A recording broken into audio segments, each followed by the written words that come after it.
Isang cleanup drive ang isinagawa sa Manila Bay kung saan sako-sakong basura ang nakuha.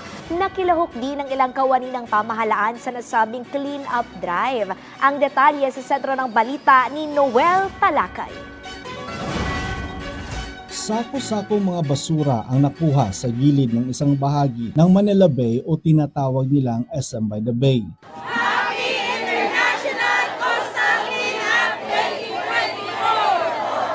Bahagi ito ng International Coastal Cleanup ngayong araw kung saan pinangunahan ito ng SM Care sa Pasay City. This is a renewed commitment for SM to invite the public, to bring them together, to promote awareness and bringing together to build the camaraderie of what is the importance of clean ecosystem.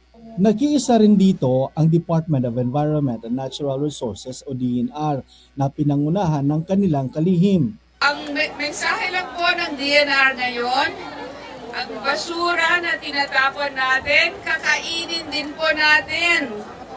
Ang mga isda na talagang hinuhuli po ng ating mga mangingisda dito po sa Manila Bay.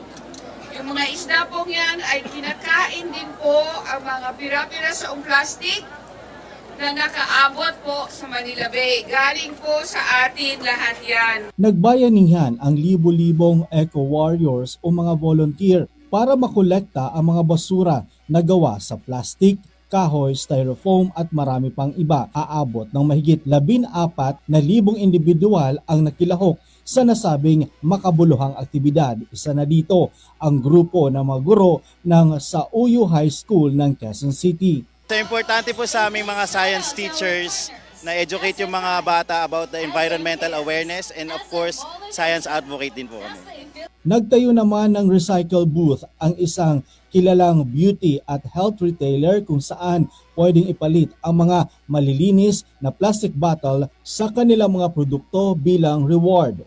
Encouraging everyone to drop their empty health and beauty bottles or containers to get a reward. This is actually part of our program in Watsons to drive more sustainable practices, and encourage recycling. Maliban sa DENR, hindi rin nagpahuli ang ilang mga kawani ng pamahalaan tulad ng Civil Service Commission, DOST at mga uniform personnel. Ang umpisa talaga ng ating problema ay dito po sa atin.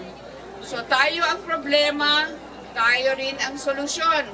Buong mundo ay nakikiisa sa International Coastal Cleanup kung saan ngayong 2024 ang ika-30 taon na. Layo nito na linisin ang mga karagatan, ilog, lawa at iba pang mga waterways sa buong mundo. Noel Talakay para sa Pambansang TV sa Bagong Pilipinas.